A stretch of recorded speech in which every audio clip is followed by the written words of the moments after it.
Well, it's a little after 12, so in the interest of time, why don't we go ahead and get started? So welcome. I'm Lisa Casper. I am the program manager for Husky Innovate, Text Innovation and Entrepreneurship Resource Hub. Today's event is part of a lineup for Innovation Week. And throughout today's talk, if you have any questions, please feel free to enter them into chat, and we'll open it up for a Q&A at the end of the presentation. And this event is being recorded. Today's presenter is Dr. Colin Brooks, Senior Research Scientist with the Michigan Tech Research Institute. Dr. Brooks will discuss an innovative eye system for inspecting railgrade crossings that he and his team are developing, and the steps they are taking to make it available on a commercial basis. Dr. Brooks has over 30 years of experience in the application of remote sensing and GIS technologies to the modeling and understanding of environmental processes and transportation systems. He is currently a principal investigator for MTRI, a small business startup focused on commercializing advanced remote sensing research of the Michigan Tech Research Institute, which is a research center at Michigan Technological University. He has led projects on bridge condition assessment, unpaved and road condition evaluation, mapping of invasive aquatic plants, freight flow monitoring, bridge scour wetland assessment, unmanned aerial vehicle applications, slope stability assessment, bridge inspection tools, asset management, decision support systems, and rail network modeling. He has a PhD in biological sciences from Michigan Technological University, a master's degree in environmental management from Duke University, and a Bachelor of Science in Pre-Forestry from Lenoir-Rhyne College. Did I get that right? Very, very close. Lenoir-Rhyne College. Yep. Okay. All right. Colin, go ahead and take it away. All right. Let me just get my screen shared here. And then confirm that my screen is sharing properly and you're seeing it in presentation mode now? Yes. Okay, great. Always good to have that confirmed before one starts giving a talk. So thank you, Lisa, for this opportunity during Innovation Week. And I will be talking today about the Crossing Eye system, which is an automated drone-enabled railgrade crossing inspection system. This is developed by MTRI Inc, which I'll be describing in a moment, and is a partnership with Michigan Technological University and the Michigan Tech Research Institute as well. So MTRI Inc, and we have a web page, is a small business that facilitates the commercialization of IP of Michigan Tech and the Michigan Tech Research Institute, which, as Lisa mentioned, is part of Michigan Tech University. We are currently working on projects for the U.S. Department of Transportation and the Department of Defense, and we are been pursuing small business innovation research and small business technology transfer funding, and then we are also pursuing investor funding as our ideas approach commercialization. And we're able to work with university researchers to advance ideas towards commercial availability, working most commonly with Michigan Tech professors, but we work with others as well. So in this project, which is funded by the Federal Railroad Administration out of the U.S. Department of Transportation, our goal has been to develop a drone-based grade crossing inspection system that should be able to do at least humped crossing analysis, which is looking for low ground clearance problems at grade crossings, visual sightline adequacy, and then assess the local infrastructure around a grade crossing with a focus on the presence and locations of signs that are required to be there. And in phase one, we did determine that the drone data could be used for this type of automated assessment. And there's a description on the MTRI Inc webpage, and there's also a phase one FRA research report, and we'll be working on a phase two one very soon. So now we're in the phase two of the SBIR award. And so here we're focused on commercialization and improvement of our automated analysis tools. In particular, the automated profile assessment tool that identifies the locations where a vehicle can become hung up on a crossing, and we're able to assess multiple types of vehicles. And then we also have the railroad grade crossing viewshed tool that identifies if crossing meets sightline requirements and uses the well-known AASHTO Green Book guidelines, but we can take custom inputs as well. So in this kind of a process, what we first have to do is define the requirements that we're trying to meet. And in this case, these are the requirements used by the Federal Railroad Administration that are required for all active crossings in the United States. So the profile measurement crossings are based upon the so-called AASHTO Green Book, which is more formally called a policy on geometric designs in streets. Excuse me. And this says that the maximum grade over a 30-foot distance should not fall more than 3 inches, which is about a 0.89% grade, so less than a 1% grade. But it's also areas of rapid local change in between that 30-foot distance that are important to find as well. And then the sightline requirements are taken out of the Railroad Highway Grade Crossing Handbook from the Federal Highway Administration that show, based upon different train speeds and approaching vehicle speeds, how far down the tracks that approaching vehicle should be able to see. And sometimes if it's at a stop sign, then you assume a vehicle speed is 0 miles per hour. But if it's coming to an active grade crossing that may not always be closed, then it could be several hundred feet. And then the hang-up standards are based upon some publications from the 90s and updated in the early 2000s. And these give several standard types of vehicles that if a grade crossing is being assessed for whether or not it's a humped crossing, then these are the wheelbase and ground clearances that you should use in evaluating if this crossing may have a dangerous humped crossing present. They did recommend potential one type of vehicle, but we can do multiple types of vehicles depending on user needs, and then also custom lengths and sight clearing distances. So the sight distances are from the AASHTO Green Book. Those have not been updated in a while. But as I mentioned, you need to consider vehicles starting from the stop position if there's a stop sign there, but also moving vehicles that may be approaching it when the crossing bar may not be down. So the warning sign placement, there are certain types of signs and traffic control that have to be present. All railroad crossings have a crossbuck and at least one of 4 additional traffic control devices, such as a stop or yield sign and warning lights and gates. And it's important to know those are present, and those have to be recorded during an existing FAA compliant grade crossing assessment. So as I mentioned, we are focused on drone data collections, and we have been completing data collections for multiple crossings, both in phase 1 and phase 2. Currently, we've done up to about 6 crossings a day. More are possible if they are fairly close to each other. And a typical crossing for a high-resolution 3D survey takes somewhere between 30 and 60 minutes. And we have a standardized workflow at this point. We place down ground control targets that enable us to precisely map our drone data, usually about 6 total. Then we fly usually a larger UAS for high-res imaging. And then if we're just doing visual sightlines, if the crossing is known to be flat and there's not a concern about hump crossing analysis, then we can fly smaller drones as well. And then when that process is complete, we retrieve the ground control targets and move on to the next site. In 2021, we've had a very active year in doing demonstrations through our existing phase 2 SBIR funding.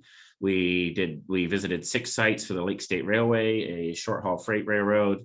We've done 7 sites in Indiana, an additional one that was nearby at our Northwest Indiana site for the Illinois Commerce Commission that had 3 crossings at it, and did 12 sites in Minnesota in an area between Duluth and the Twin Cities. And then Wisconsin in November, we did 6 additional sites.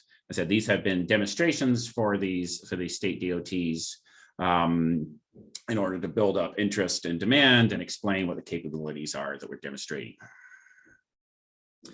So part of the process, the main part of the process in terms of data collection is collecting the high resolution images that can be turned into 3D data using photogrammetry.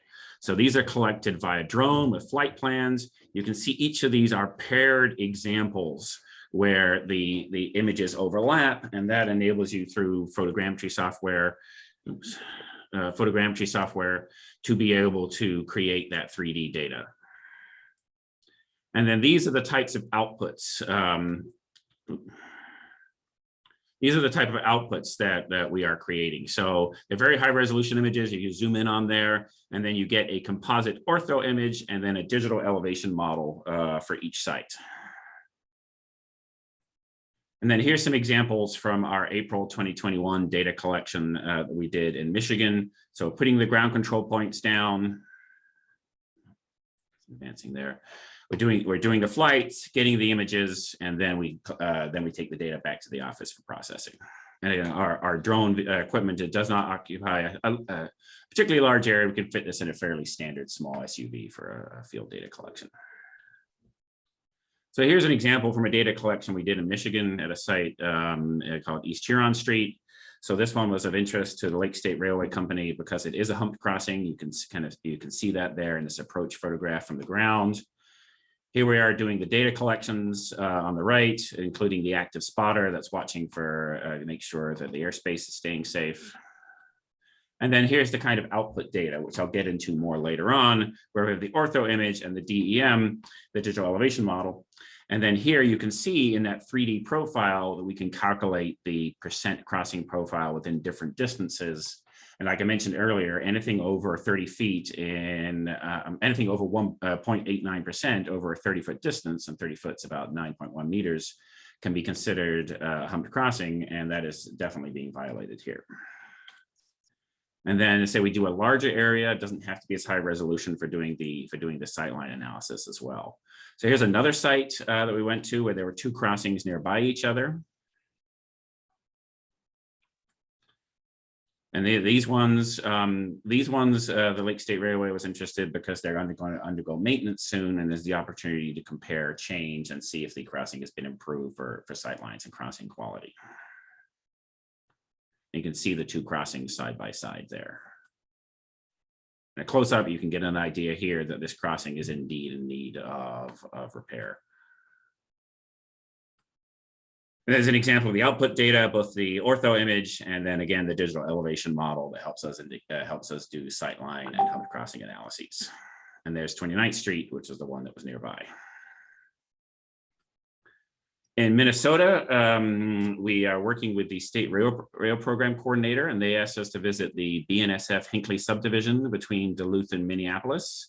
And they picked out a sample of 11 crossings, and we added one on a nearby short haul railway. And these have existing critical crossings reports, because this is along the Northern Lights Express line that could that BNSF currently manages, that could become a higher speed rail traffic corridor as well. So here's an example from one of the crossings. This one was selected by Minnesota DOT because it has unusual approach angle, and it also is a fairly steep crossing. And of course, we have examples from the US FRA's grade crossing inventory system for each site as well. Examples of the output, again, our standard outputs are, before we start doing our analysis, are the ortho photos and the digital elevation models. And then that's a larger area done for sightline analysis. In Indiana and Illinois, we had 5 crossings, actually 8 crossings. Initially, we went to go visit in Indiana, and then the 3 side-by-side ones in Illinois that were nearby. And one of the Indiana ones, called Wisconsin Street, was selected for us because it was a likely humped crossing. You can get a good picture of that, of the school bus coming to and fro over that crossing. And then this is the triple crossing that Illinois Commerce Commission picked for us. There's a CSX, Norfolk Southern, and commuter rail line side by side. So it's a fairly complex crossing, and there were concerns here about sightline, adequate sightlines for vehicles going through this triple crossing. Now, I want to get back to the types of automated data analysis outputs that we're able to create. These are the sorts of data that we're using to create our output products for our end user customers. I've mentioned the humped crossing analysis, where we calculate the percent and we can do it over the distances. And you can see that we're getting highly accurate crossing profiles that can be used for measuring not just the distance over, say, 30 feet, but to find individual problems along the way. more examples here. And what we do then is we take that data and then do it for different vehicle types. So here we've done it for the three vehicle types we do most often: a lowboy trailer, a motor coach, and a Ford Explorer. And the areas in red are the potential hang-up locations based upon the 3D data. So the Ford Explorer, actually that was one of our earlier test vehicle types, does not have any areas where you'd expect the bottom of the vehicle to strike the crossing. Motor coach just has a few areas along the edges, and the standard lowboy trailer that we use would potentially strike on multiple locations at this crossing. And then what we did is later on we added a school bus, and the school bus is often has a similar length and clearance to the standard motor coach that we use, but a school bus would potentially hit at a few more locations. And this can now be done for any crossing of concern. So we also done crossings where there do not appear to be problems, like this one. This was one nominated for us, and the only area came at the very edge for the lowboy trailer. Whereas in this crossing, motor coach would only be at the very edge, but lowboy trailer, we had a southbound lowboy trailer at this location, would have significant problems on the north side with the standard length and clearances that we use.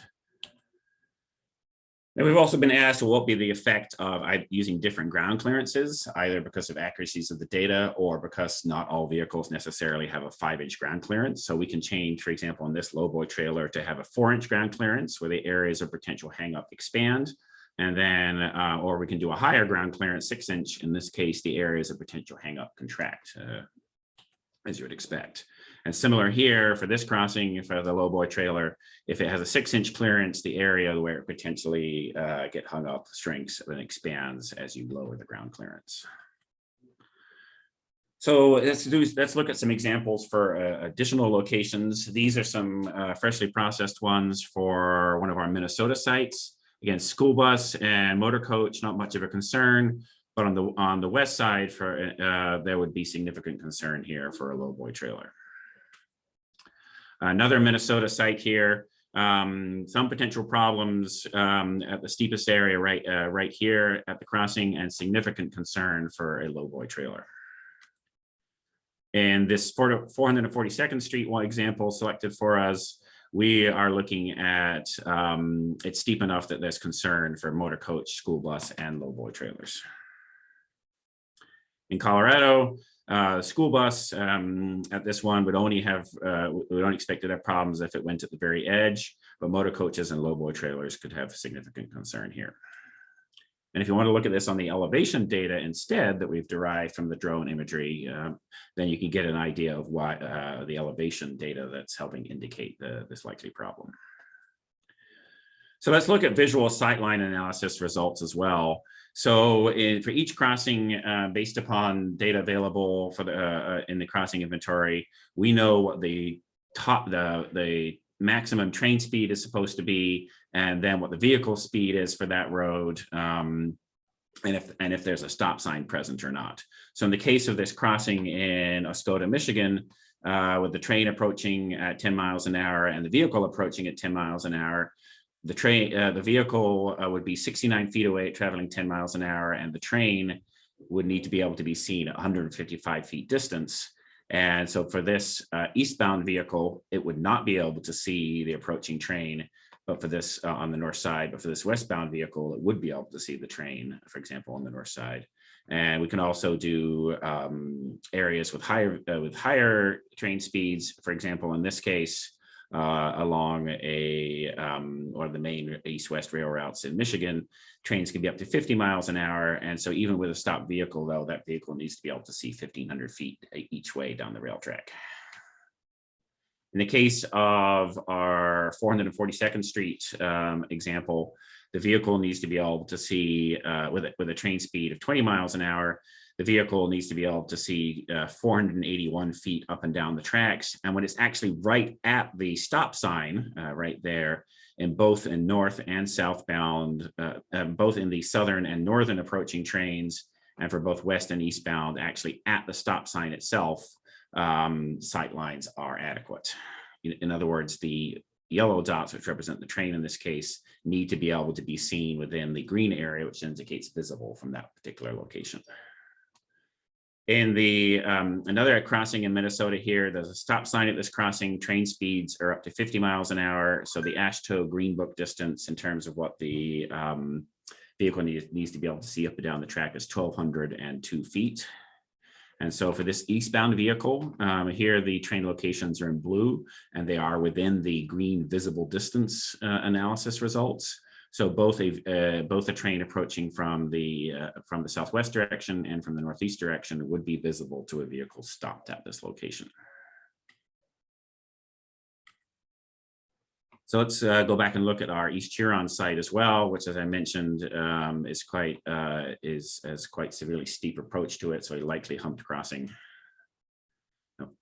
And so one of the questions we got is, well, it's fine if a vehicle can see it right at the crossing, but what does it mean as the vehicle approaches the crossing? So this is a new analysis capability that we recently added. And you can see here, this is the vehicle approaching it, and the areas in green are what is visible. And the FRA recommends using a standard 3-foot height, 1.08 meters for the driving viewer. We realize that can change, and we can model that as well. And in this case, the green area of visibility for this vehicle approaching from the east going west, it cannot see up and down the tracks until the very moment it is at the crossing itself. And now we can help show that on an automated basis. And I said, here's a closer view of our 442nd Street data.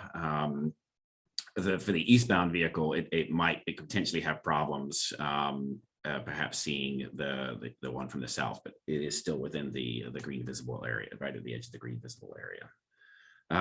Another site from our Minnesota work, and in this case, the vehicle at a stop sign can see the trains right at the crossing itself.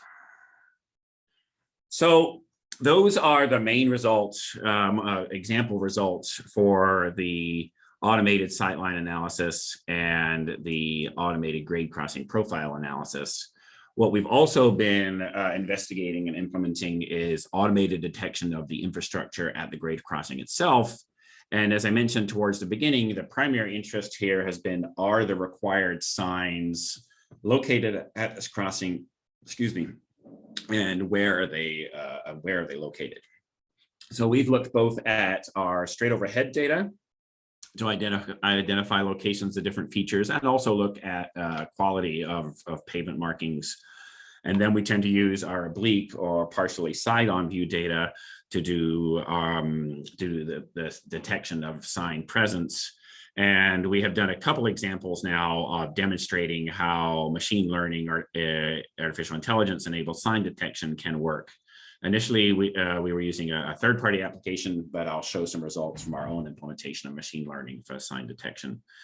And then another interest we got has been to zoom in on signs and look at quality of the signage, whether they're clear or not, and potentially even the ability to read the emergency notification system sign and confirm the crossing number. So here's some more examples of go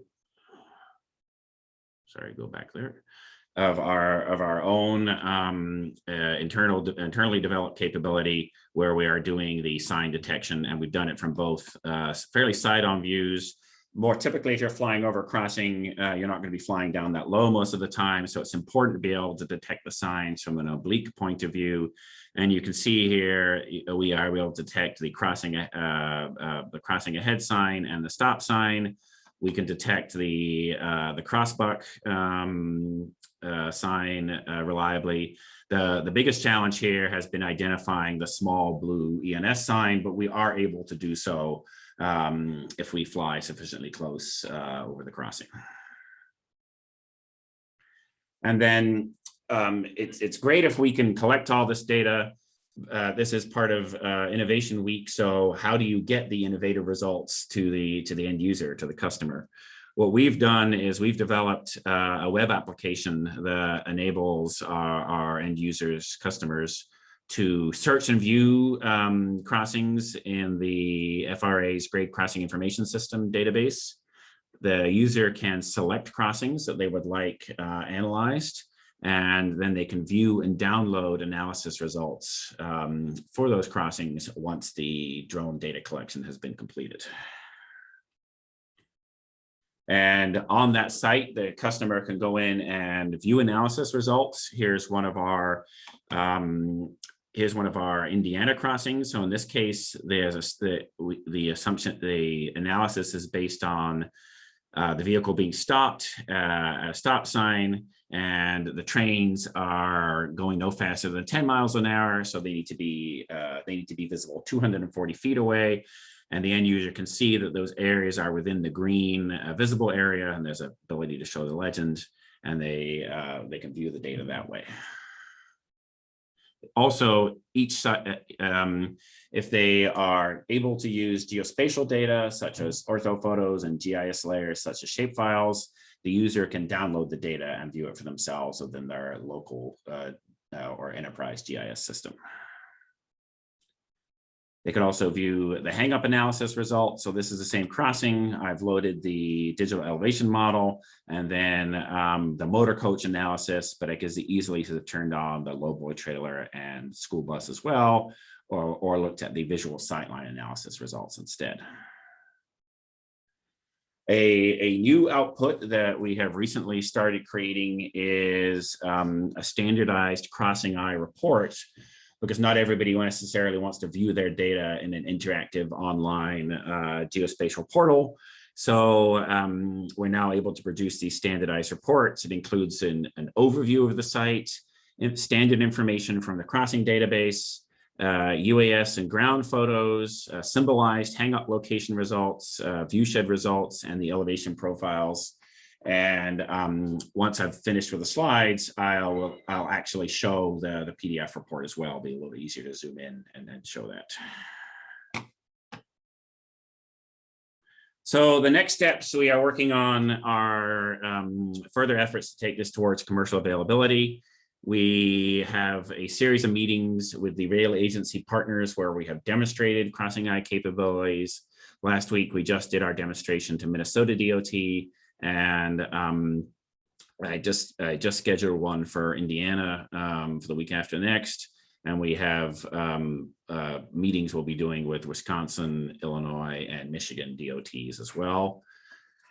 Our partner, Pasilautla of the Rail Transportation Program, is setting up meetings with Class 1 and short haul railroads, because responsibility for the crossing inspection is split between the FRA and state agencies and the railroads themselves.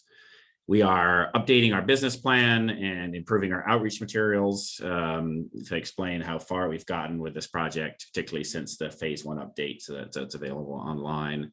We've had discussions with companies about making crossing eye services available nationwide. We are a small business, so we don't necessarily want to be going across the entire country with our current number of employees.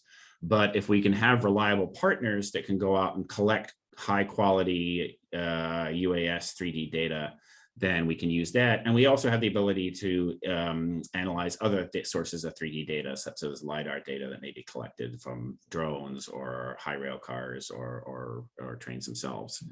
And we are looking to perform our first commercial data collection this summer.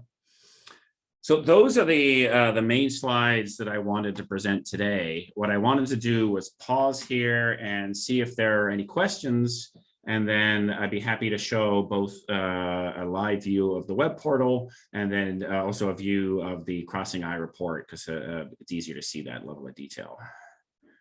So Lisa, how do we want to potentially open this up to questions?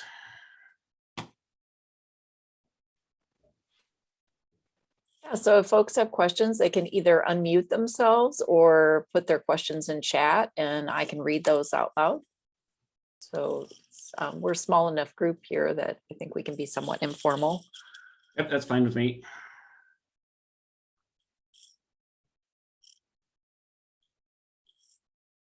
Well, Colin, I have a question. Shoot. You were talking about your commercialization efforts, and I guess from the commercialization side, do you need, what is the first thing that you need in order to make this kind of a viable business? What's your first priority? highest priority? So couple different ways to answer that question. The first priority is customers, having those. Are on the maybe the more immediate side is there are improvements to the software tools that would benefit from some additional level of funding. So we're having discussions with different funding sources that could provide funding beyond the end of the Small Business Innovation Research grant period. But so we're both pursuing that kind of investor or research or additional research type funding. But really right now we're focused on taking our results that we collected in Minnesota, Indiana, Illinois, Wisconsin, and Michigan, sharing those with either the railroad firms or mostly the state DOTs that we had coordinated with, and showing them what Crossing I is capable of. So when they're thinking of the next time that a grade crossing has to be inspected and they need our level of data, our level of detail, they'll think, aha, we need Crossing I.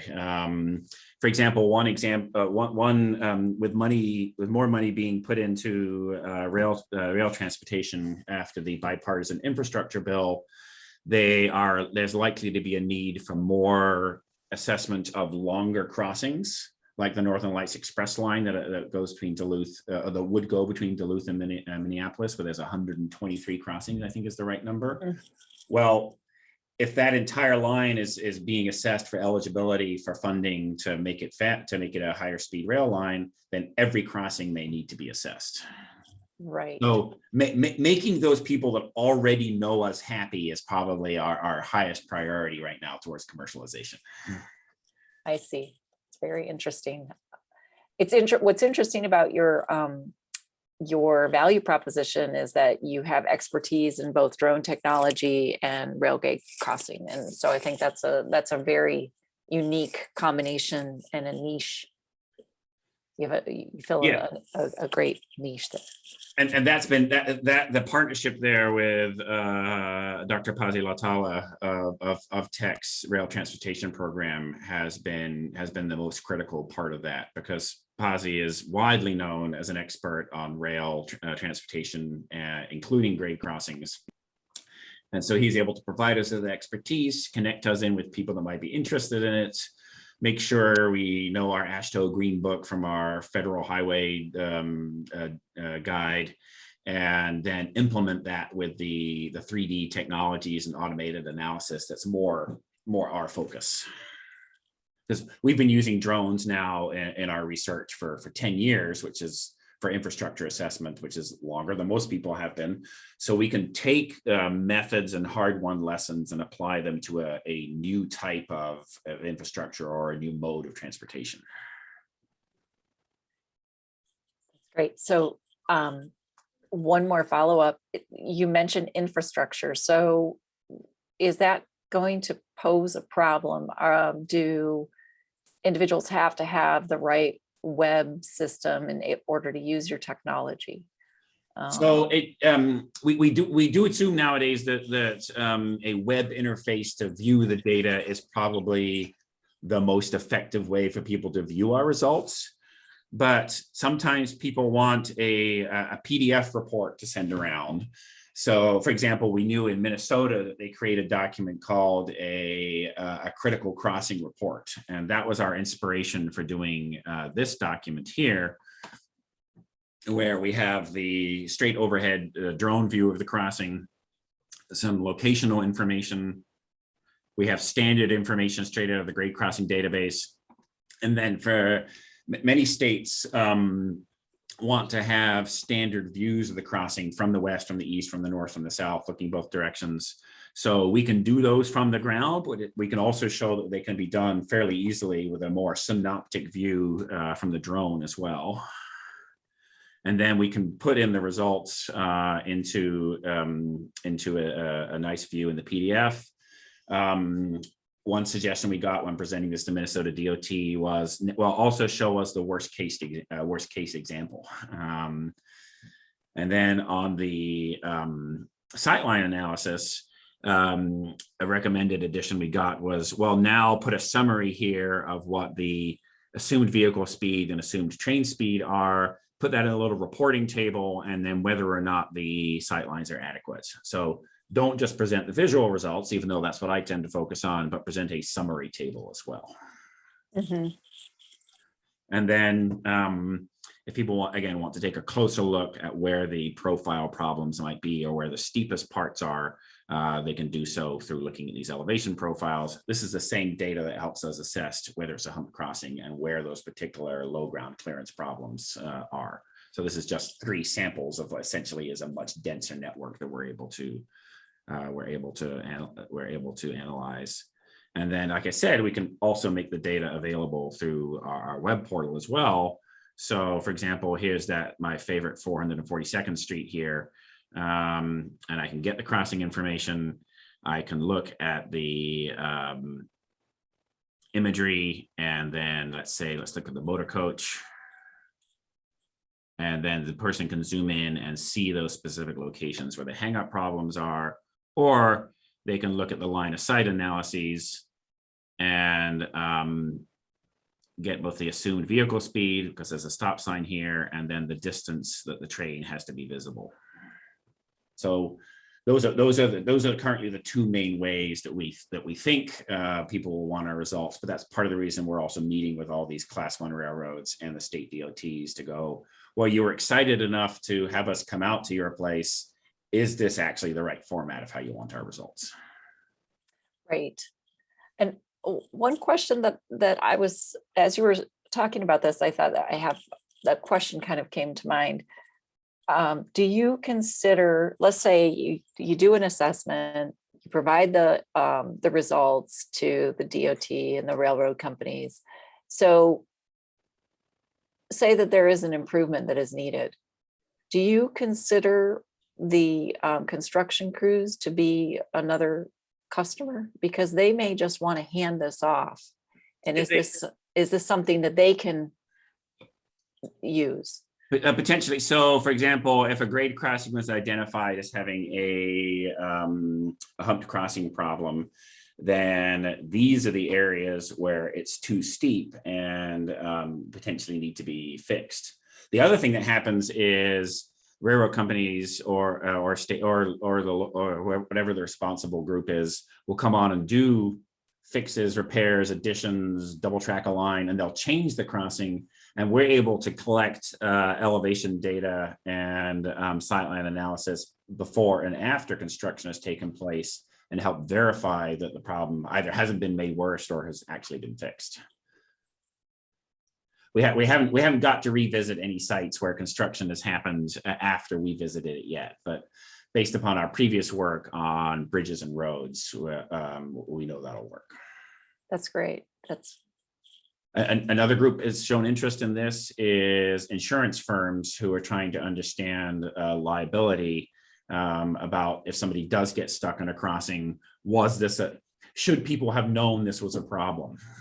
Or were the sightlines adequate at a spot? Did they meet AASHTO Green Book guidelines for visibility up and down the track? Because one of the issues about sightlines is that can be affected both by new construction, someone puts in a pole barn or a house or on a corner. We had one group contact us because they were worried that the local graveyard was encroaching on the railroad right of way.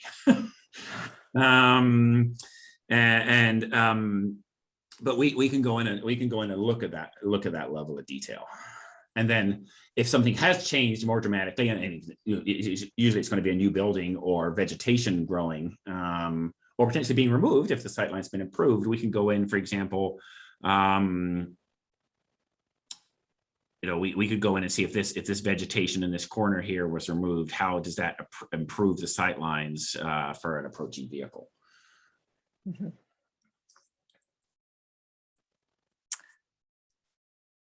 Very interesting. So do we have any other questions out there from our audience?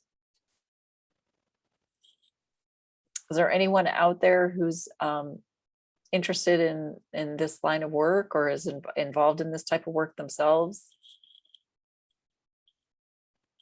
I would just say, this is Luke Kublo. I would just say that I'm involved. I'm actually, like, even just within the past day, have been working. I'm down in Texas, but have been working on a driveway project in an industrial setting where we're dealing with this problem of lowboy crossings and everything. And the big thing, I just know the big thing that we're dealing with is just maintaining drainage across the driveway. And given the difference between the state highway that is the driveways being bisected with and the track, so I mean, this is all very good information. And Luke, if you want to shoot me an email to discuss any opportunity for follow-up, I'd love to do that. The other thing it sounds like you may be dealing with is the fact that at any grade crossing, there's usually shared responsibility for different parts of the crossing.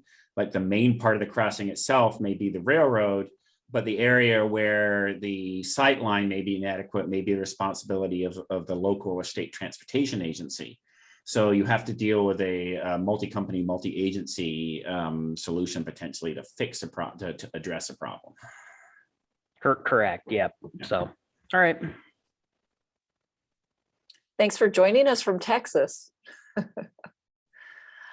Anyone else? Any other thoughts? All right. Well, as I said, thank you, Lisa, for the opportunity to present during Innovation Week. And perhaps next year when after we've had our first commercial customers, there'll be the opportunity to do this again. That would be wonderful. Thanks for sharing everything. Thanks for sharing this presentation, Colin. It's wonderful. You're very welcome. And for the audience, thank you for joining us. If you're interested in any of our other events, I've added the Husky Innovate website with our Innovation Week lineup in the chat. So check that out. And I will follow up with information about how to contact Colin if you're interested in following up. All right. Thank you. All right. Thank you, everybody. Bye for now. Bye-bye.